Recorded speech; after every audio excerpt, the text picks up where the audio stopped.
आज का MCQ broad spectrum antibiotic पर आधारित है, जिसमें मैं आपको कुछ इम्पोर्टेंट क्वेश्चंस दूंगा, जिसका लेक्चर मैंने क्लास में आप सभी को दे दिया था। पहला क्वेश्चन ये है कि पेनिसिलिन और सिफोलिस्फोरिन जो है वो प्राइमरी टारगेट नीचे दिए गए ऑप्शन में बैक्टीरिया पर किस पर करते हैं।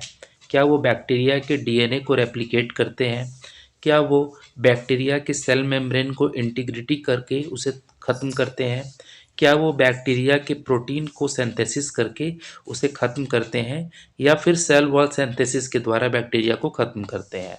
तो आप सभी को ये मालूम होगा और मैंने लेक्चर में बार बार बताया है कि पेनिसिलिन और सिफोलिस्फोरिन जो है अपने एंजाइम के द्वारा बैक्टीरिया के सेल वॉल को सिंथेसिस करते हैं और उसे मार डालते हैं। So here option D is the right answer, cell wall synthesis.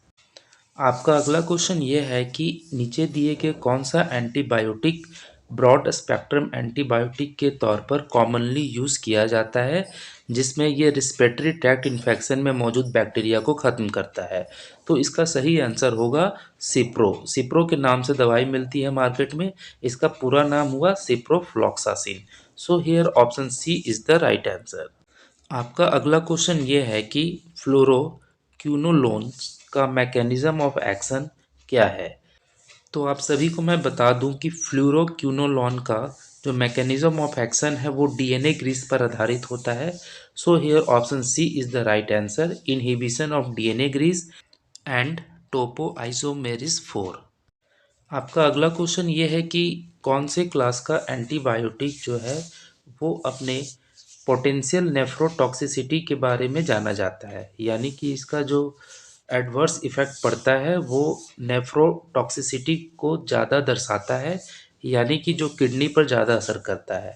तो ये मैंने बताया था आपको नेक्स्ट क्लास में।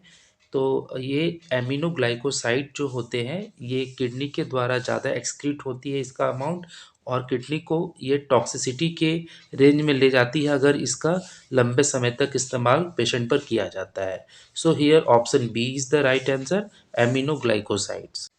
आपका अगला क्वेश्चन ये है कि ड्रग के एब्जॉर्प्शन के समय नीचे दिए गए कौन सा फैक्टर बहुत ज़्यादा इम्पॉर्टेंट है। तो इसका सही आंसर होगा कि हमारे स्टमक में मौजूद जो फूड है उसके अनुसार हमारे जो ड्रग्स है जो हम लेते हैं उसका एब्जॉर्प्शन डिपेंड करता है।